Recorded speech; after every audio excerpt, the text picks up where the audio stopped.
things in my mind, the things I had to overcome. And I started callousing my mind through a process, and it basically started with working out. Mm-hmm. It started with working out. It started with doing, like, if it started raining outside, for instance, my mind would say, fuck that, man, I don't want to go run. If it was 3 o'clock in the morning, it started raining outside, my mind said, you gotta go run. Get up and go run. You have to, because I was fighting this other person. Everything I didn't want to do is what got me to where I'm at today. Interesting. Every single thing. So where we find comfort, that's where I started getting scared. When I started saying, oh, it's raining, I'm not going out there. No, you cannot say that. You cannot do that. You have got to do this. Mm-hmm. So whatever my brain thought, I did the opposite. Wherever the comfort was, I went the opposite direction. And over a period of time, boy, it calluses the shit out of your mind. Mm-hmm. You start to really develop a whole nother being. Mm-hmm. Most people attack life with an unprepared mind. What I do is I try to account for all things that could happen, might happen, probably will happen, and then the unknowns.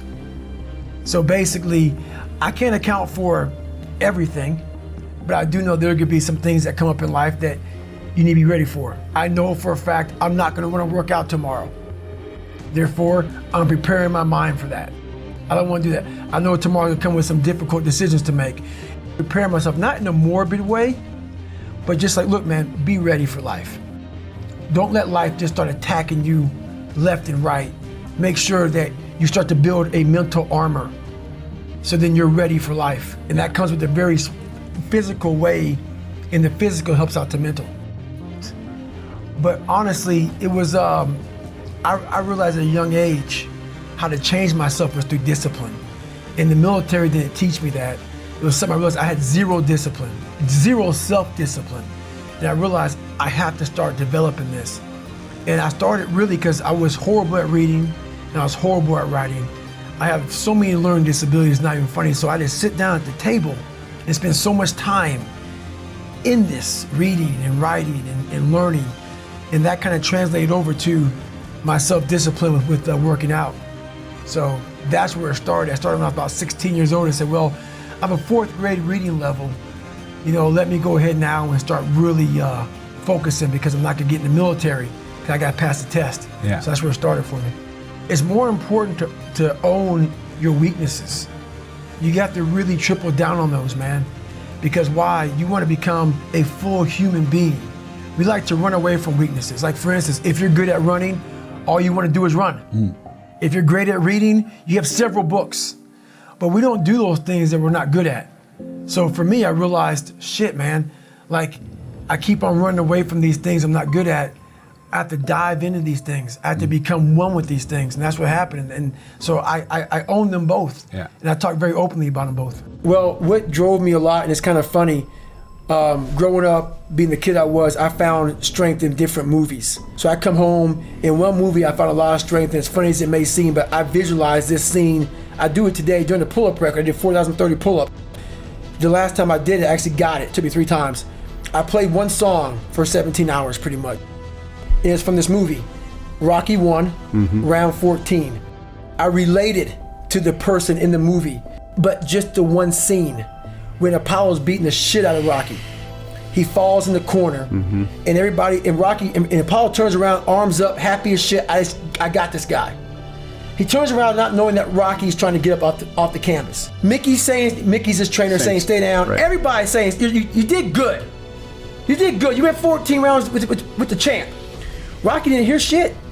He got up. And what sticks in my mind today, and I'm seeing it right now, when he got up, Apollo starts to turn around to see the aftermath of what the fuck he just destroyed. And he did not expect to see what he saw.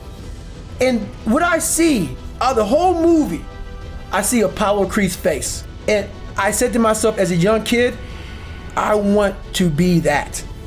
I don't need to win. I don't need trophies. I don't need people to fucking like me. I just want what he has. A fictional character, whatever the hell it was, I want that. And I visualized that. And I want to become the guy who can get off the canvas. Life. I'm talking about life right now. Yeah. In life, even life itself puts their head down toward David Goggins. This motherfucker is not going to stop. So that mentality became what I wanted. And that's how it started, with that visualization of the canvas. And all I gotta do is just keep getting up. It's really just a language trick. It's really just something that you need to understand, that how you speak to yourself determines how you act. And a lot of you guys make things harder on yourselves than what it really has to be. For example, when we talk about building a company and we talk about sacrificing the weekends and the nights out and the times with friends, the vacations, we talk about it in terms of like it's this painful thing, right? Sacrifice. Or we talk about building a body, or we talk about building your mind through, maybe 75 hard. We talk about sacrifice, and we talk about how hard it is, and we talk about how painful it is.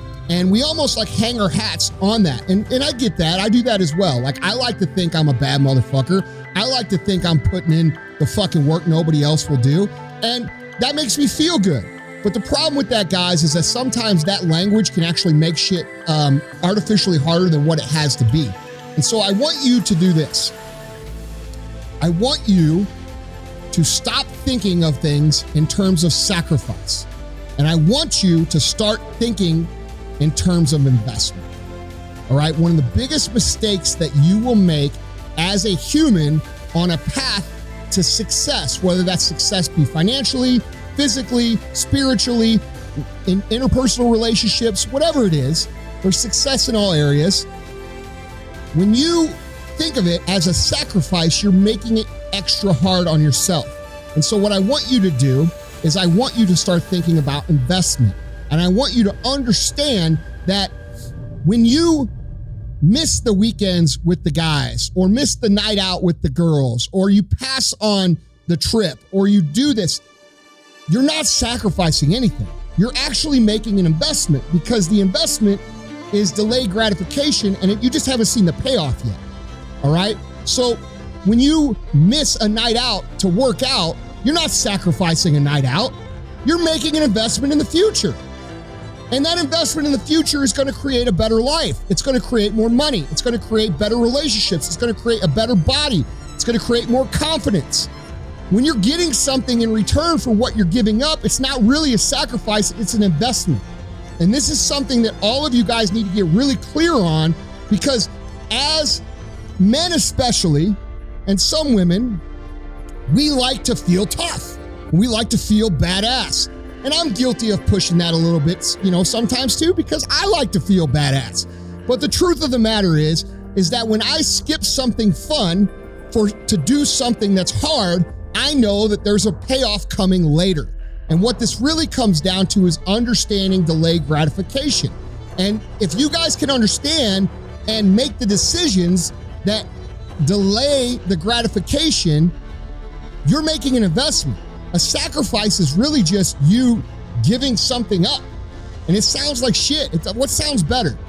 I'm making an investment in my future, or I'm sacrificing the night out with the guys. You're not fucking missing anything. You're not losing anything. You're not giving anything up. That's some bullshit that everybody does their whole fucking life. It's no different than what every other human does. And it's what everybody does. It's not something that you're missing. You're choosing to make an investment in yourself. You're choosing to make an investment in your money. You're choosing to make an investment in your body. You're choosing to make an investment in your relationships. And you need to remember that when you talk to yourself. Because if we constantly tell ourselves that we're sacrificing everything, we're always going to feel empty. We're always going to feel like we're not having anything paid back. We're always going to feel like we're doing all of these things for nothing, which is not the truth. The truth is that we're doing these things for something, and that means it's an investment. So that's my hack for you guys. We don't have this long, drawn-out process here. Just start replacing the idea of sacrifice and instead think of it as an investment. That will make your days much easier, much more fulfilling, much more pleasurable. If you know that you're going to get up and do this fucking work because it's going to get you this later, and you understand and believe that, and you're making an investment, it becomes that much easier to do.